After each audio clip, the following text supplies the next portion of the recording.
Bienvenue à cette conversation de C2G Talk qui fait partie d'une série de conversations avec des professionnels et des leaders d'opinion afin d'explorer les défis posés par les nouvelles approches qui sont liées au climat. Je suis Mark Turner, directeur de communication de la C2G, et nous avons avec nous Marie-Claire Graff, qui est coordinatrice mondiale de Youngo, qui représente les enfants et les jeunes dans la Convention cadre des Nations Unies sur les changements climatiques. C'est une défenseuse suisse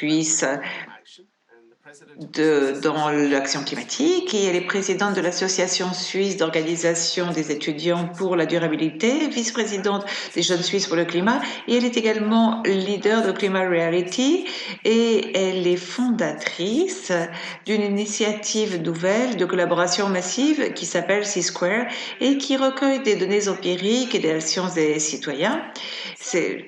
Merci de m'accueillir.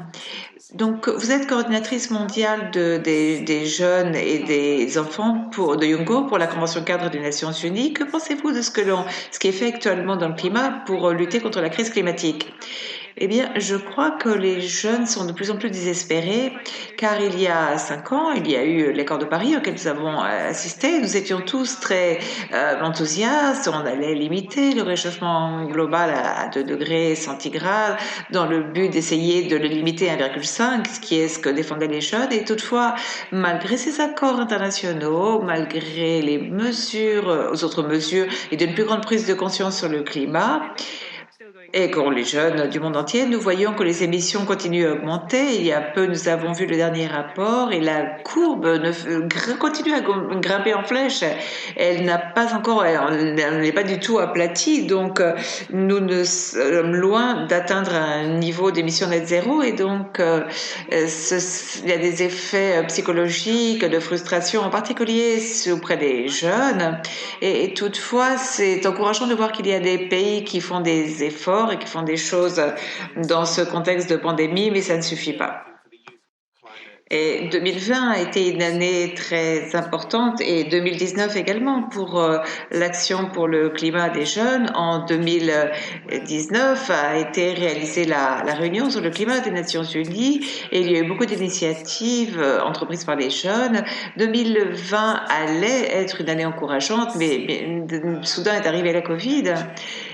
Pensez-vous que l'énergie du mouvement des jeunes est en train, pour le climat, est en train de s'émousser, ou alors c'est déplacé vers d'autres types espaces ou domaines?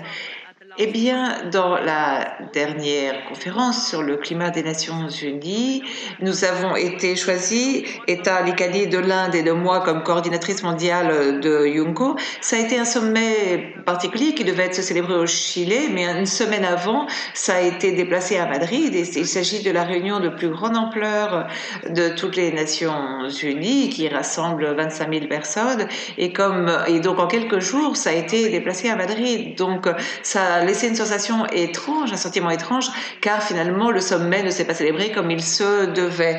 Nous nous sommes réunis à Madrid, nous avons été choisis comme coordinatrices et nous nous sommes dit que nous allions nous retrousser les manches, que c'était une année où nous pourrions faire beaucoup de choses.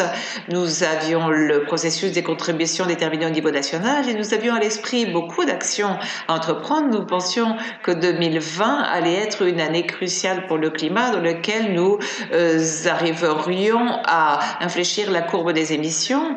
Il y avait beaucoup d'élan pour atteindre cet objectif, mais nous avons eu quelques semaines de normalité avant de plonger dans le chaos le plus absolu.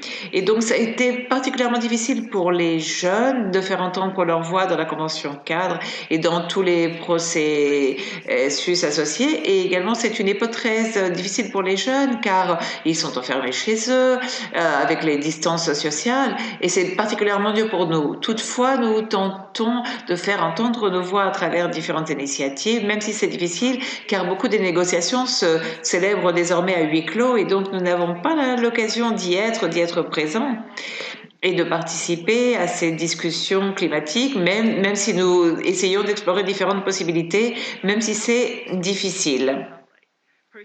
Par ailleurs, il y a beaucoup de personnes qui vivent une situation difficile. Toutefois, les jeunes sont encore là, nous sommes présents, nous avons toujours les mêmes demandes et les exigences qu'avant. Et en dépit, même si nous ne faisons pas les gros titres et que nous n'avons pas autant de présence qu'avant, nous sommes encore là. Nous n'allons pas partir et nous allons continuer à poursuivre notre objectif jusqu'à nous l'ayons atteint. C'est-à-dire que nous sommes dans une situation, un paradoxe. D'un côté, nous ne sommes pas très visibles, mais nous continuons à lutter pour nos objectifs. Oui, ça a été l'année des vidéoconférences pour tous. Y a-t-il eu des pistes qui ont été ouvertes pour pouvoir continuer à parler avec des personnes influentes à travers des moyens de communication en ligne au lieu des réunions traditionnelles dont vous nous parliez? Eh bien, oui, il y a beaucoup de domaines sur lesquels nous pouvons parler dans la Convention cadre des Nations Unies. Il y a aussi l'UNICEF et d'autres organismes des Nations Unies, beaucoup d'autres organismes. Avec la 26e présidence, il y a également d'autres pistes de travail, peuples autochtones, atténuation, etc. C'est-à-dire qu'il y a de nombreuses opportunités de participer que nous pouvons saisir. Les réunions souvent se font en Europe et il est très difficile pour des personnes qui vivent dans d'autres régions du monde d'y participer. C'est pourquoi nous avons essayé d'ouvrir ce processus pour que des jeunes d'autres parties du monde puissent y participer également, pour que cette participation soit plus large. Toutefois,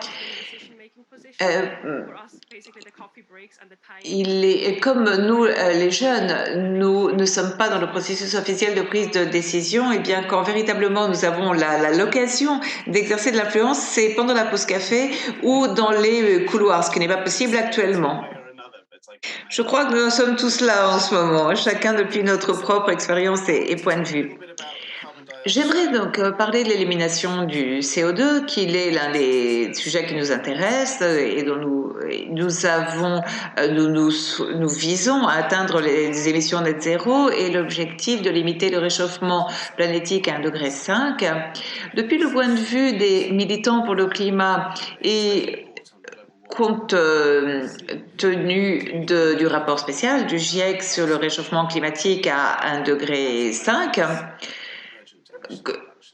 comment est perçue l'élimination du CO2 pour éliminer des émissions? Nos exigences, justement, se fondent sur le rapport spécial à un réchauffement d'1,5 degré du GIEC, qui n'a pas encore reçu l'approbation officielle dans la Convention cadre, car il y a certains États qui le bloquent, malgré la défense à outrance qu'en font certains États, en particulier les États insulaires comme Samoa et les alliances qu'ils ont formées. Par ailleurs, les contributions déterminées au niveau national peuvent servir aussi de science empirique pour réaliser ceci, et c'est l'une de nos exigences, et cela fait longtemps que ça l'est, depuis 2018. Nous sommes par ailleurs, nous nous efforçons à ce que les États membres s'impliquent, s'engagent dans ce type d'initiative et que se matérialisent des résultats concrets dans la COP26, par la COP26.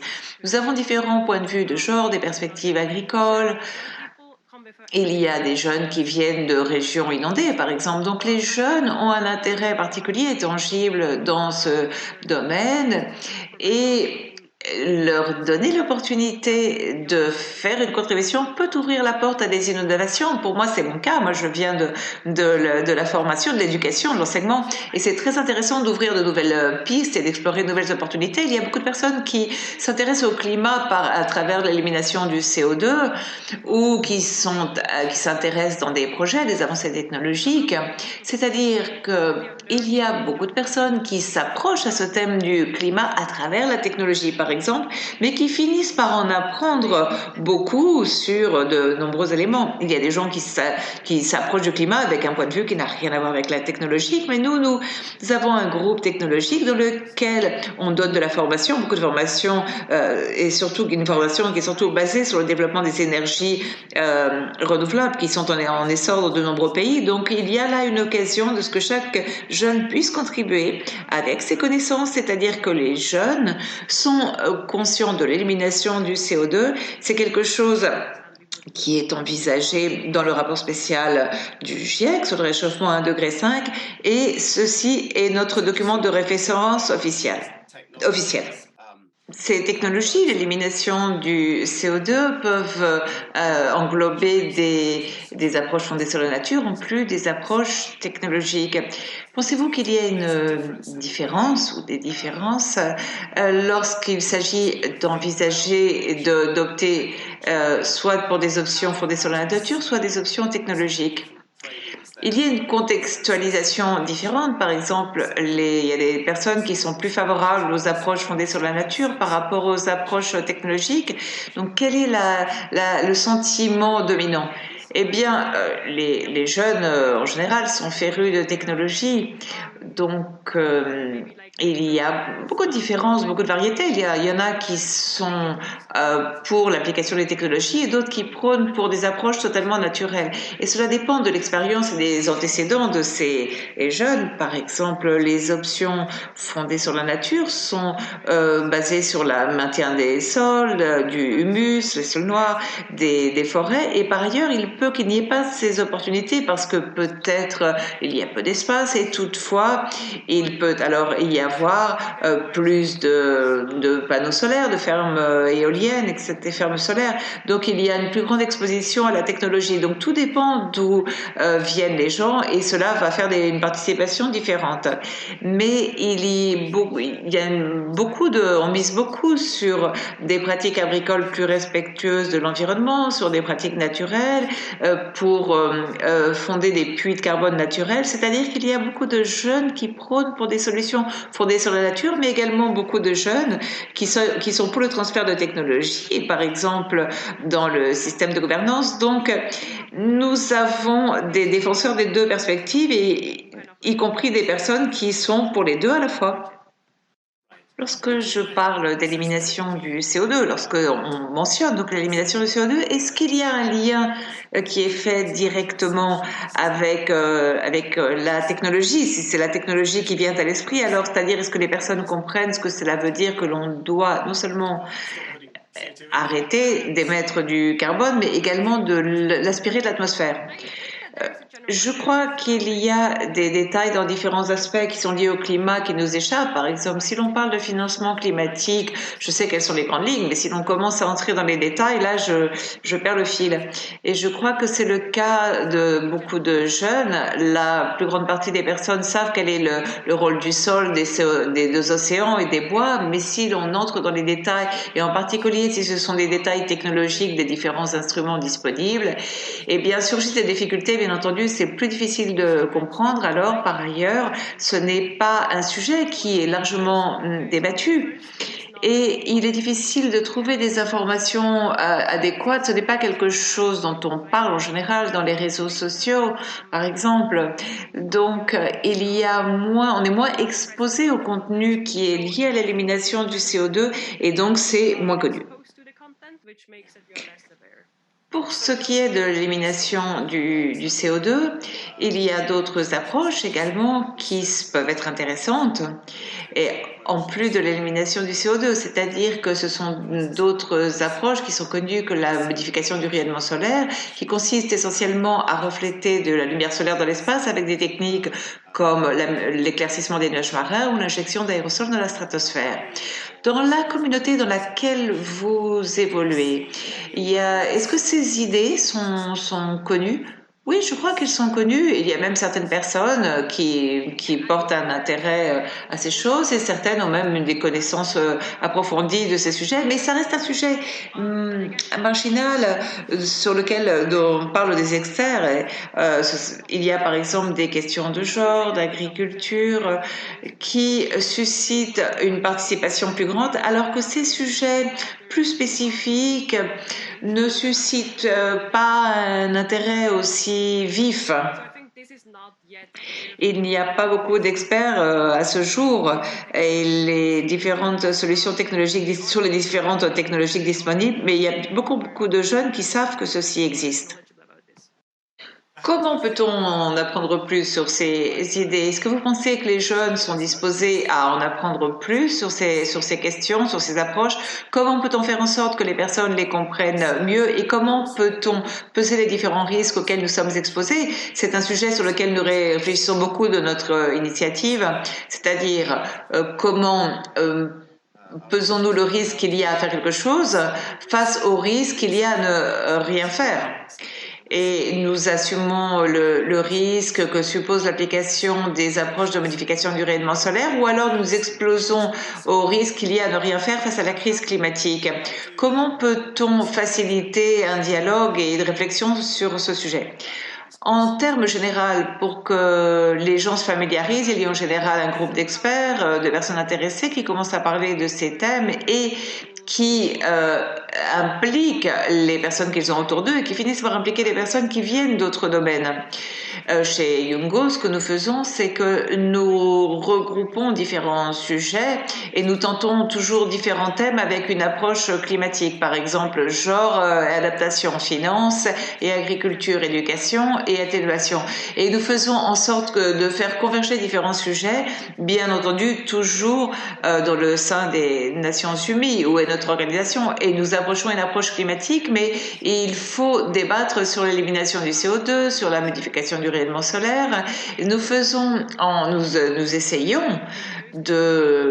nous évitons, de traiter de sujets de façon compartimentée et cloisonnée. Donc, il me semble qu'il faut les aborder depuis différents points de vue pour voir quelles sont leurs répercussions. Pour ce qui est des risques, je peux dire qu'il y a beaucoup de jeunes qui sont terrorisés et qui sont frustrés et qui sont très touchés psychologiquement par ce sentiment de désespoir et ils ont peu de confiance dans l'avenir, surtout si l'on voit ce qui s'est passé dans les dernières années. Les grands émetteurs n'ont pas été autour de la table des négociations. Par exemple, ce qui s'est passé aussi avec ces anniversaires récents où n'ont pas été présents de grands acteurs et avec le coronavirus, eh bien nous avons l'opportunité de changer le cap et de prendre des décisions courageuses, surtout en termes de flux financiers et de créer une société plus durable qui tienne compte des limites planétaires et climatiques. Mais malheureusement, nous voyons que les finances continuent à affluer vers des secteurs traditionnels qui reposent sur les combustibles fossiles etc. Et c'est quelque chose qui touche, qui affecte les jeunes. Nous sommes à un moment où il faut que nous sachions clairement les risques auxquels nous sommes confrontés et si nous n'avons pas une solution immédiate, il faut peut-être envisager de nouvelles idées, de nouvelles alternatives. Il y a beaucoup de jeunes qui sont impliqués dans la gouvernance et ceci est fondamental d'impliquer ces questions de gouvernance, non seulement que nous parlions de questions technologiques lorsqu'il s'agit de ces technologies, il faut combiner technologie et gouvernance. Je voulais justement insister sur cet aspect de la gouvernance qui nous intéresse beaucoup.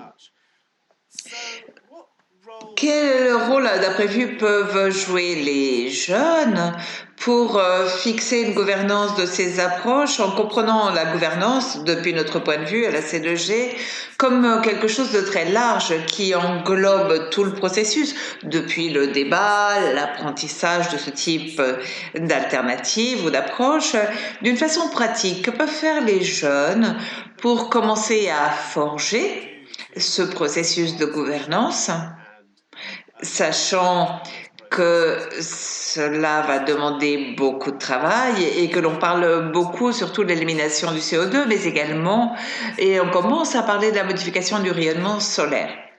Je pense que beaucoup de jeunes ne sont pas encore autour de la table chez Jongo, comme je l'ai dit, qui est la représentation officielle des enfants et des jeunes. Nous avons un canal officiel de participation, mais nous ne participons pas au processus de décision, donc nous pouvons exercer une certaine influence car nous participons aux conférences, nous avons accès par le biais de certains canaux de communication, mais nous ne participons pas à ce processus de prise de décision et il y a de nombreux jeunes qui souhaiteraient avoir plus d'influence à l'heure où se prennent les décisions.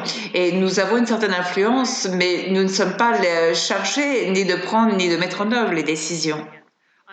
Ce qui est fondamental, c'est que finalement nous ayons un endroit autour de la table où on prend les décisions.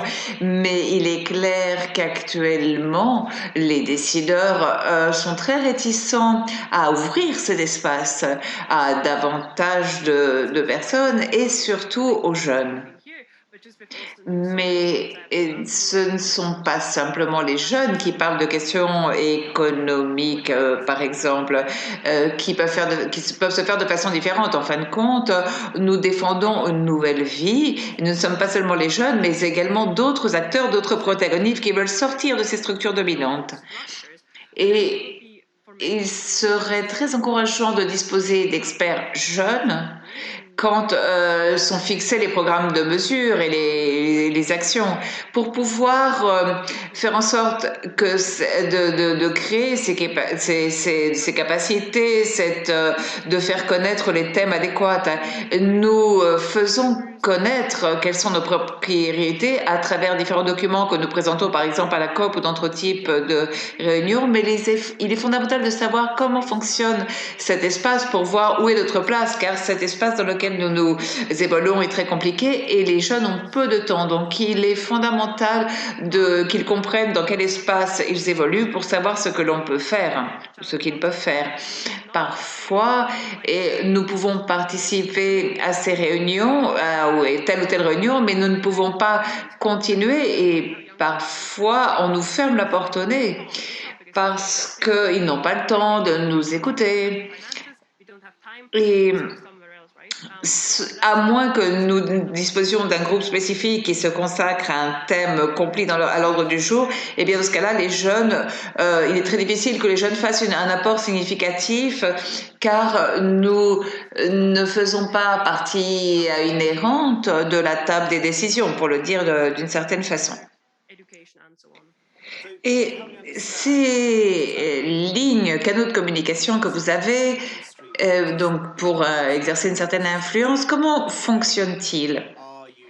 Comment veillez-vous à ce que non seulement la voix des jeunes se fasse entendre, mais qu'on les écoute réellement? C'est-à-dire d'un point de vue pratique, est-ce que vous asseyez dans une salle de réunion et vous avez le droit de vote? Comment fonctionnent ces canaux? D'abord, nous n'avons jamais le droit de vote aux Nations Unies. Il y a un système dans lequel seuls les gouvernements ont le droit de vote et les jeunes sont exclus à moins qu'ils fassent partie de la délégation. Moi-même, j'ai été exclue de certains débats, même si on m'a invité par exemple de parler de questions qui sont liées à la création de capacités, éducation, technologie, transfert de technologie, mais ce sont des cas exceptionnels. Et malheureusement, il y a très peu de jeunes qui ont l'occasion de participer directement à ces délibérations. Mais il est vrai que par le biais de Yongo, nous pouvons être dans la salle, nous pouvons assister, nous pouvons parler 2-3 minutes. Et chaque fois que l'on nous donne la parole, par exemple, pour parler d'un sujet concret et tenter de proposer de nouvelles idées ou mettre sur la table des contenus novateurs et nouveaux. Mais en fin de compte, le cap qui est mis, et le cap est mis donc par les personnes plus âgées qui sont assises dans les premiers rangs. Et par ailleurs, nous avons besoin d'une demande officielle de la part de la Convention cadre pour pouvoir faire une contribution plus significative. Par exemple, il faut que nous recevions une demande sur le genre, l'agriculture, etc. C'est-à-dire que nous n'avons pas la capacité de proposer un concept totalement nouveau. On peut essayer, mais c'est plutôt difficile. Et il est plus facile de faire notre contribution par le biais d'une demande. Parfois, cela dépend beaucoup des relations personnelles que l'on peut entamer avec telle ou telle personne. Parfois, on entame une bonne relation avec quelqu'un du secrétariat qui est plus enclin à nous écouter et parfois ils ne sont pas intéressés par ce que nous avons à dire et nous avons des relations très bonnes avec certaines personnes qui nous écoutent et qui tentent d'inclure notre proposition, par exemple en termes d'éducation climatique. Nous avons même écrit des textes et des paragraphes qui forment partie des programmes d'orientation sur la façon d'appliquer l'accord de Paris. Nous avons travaillé aussi sur les thèmes de l'agriculture d'une façon très intense, c'est-à-dire que il y a des lignes de travail auxquelles nous avons participé et contribué et il y a d'autres lignes de travail dans lesquelles notre voix n'est pas aussi présente que nous le souhaiterions.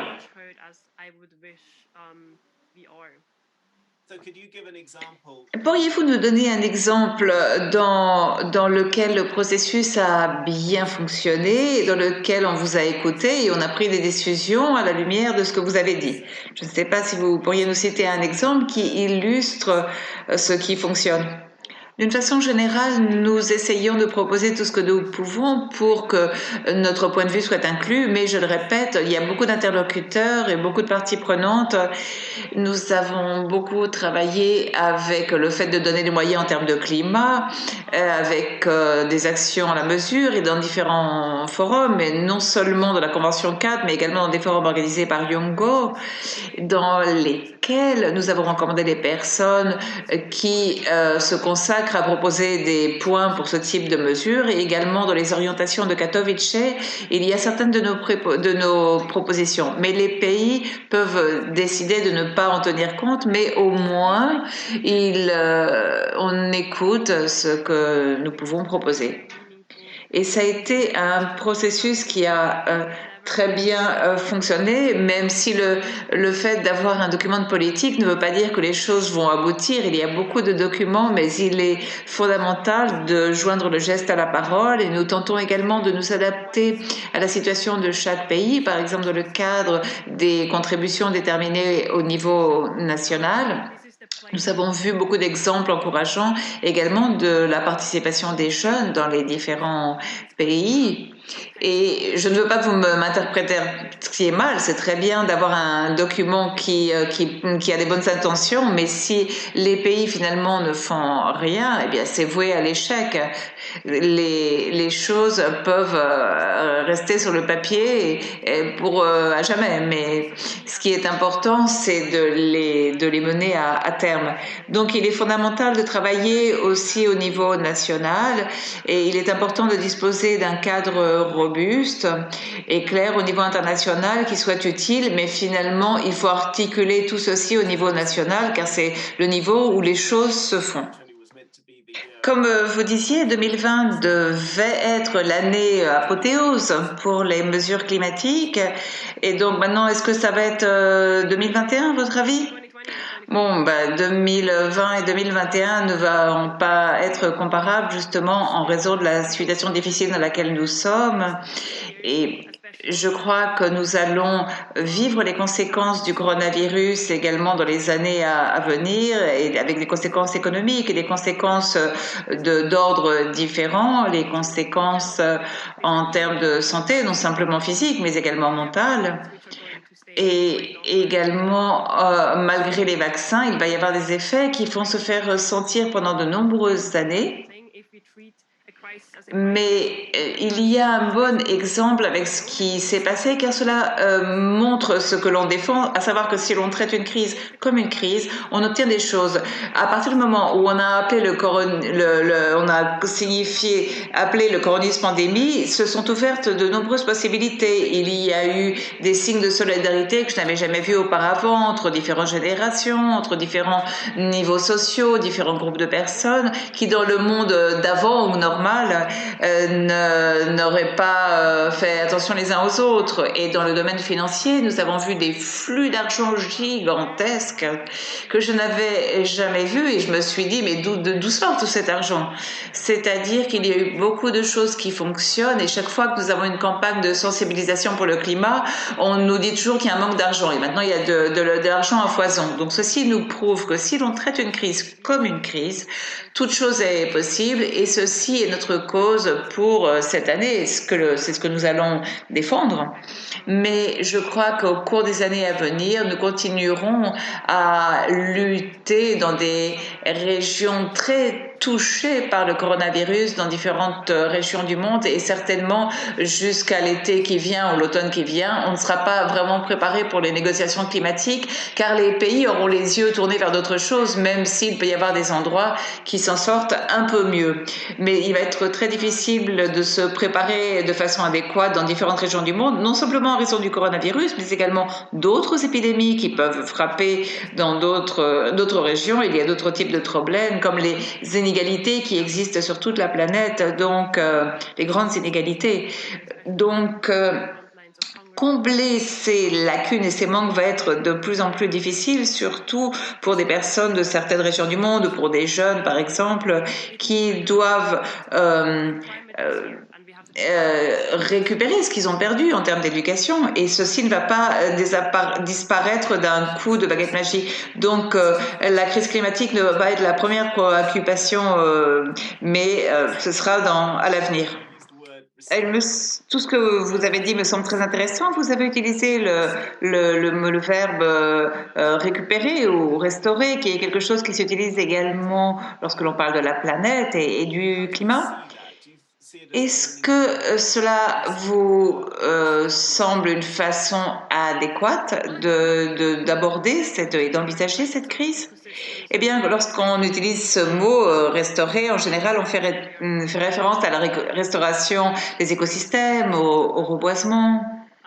Et donc, il s'agit surtout du fait que les écosystèmes dégradés reviennent à leur état naturel et on travaille là-dessus. Mais évidemment, ça prend beaucoup de temps.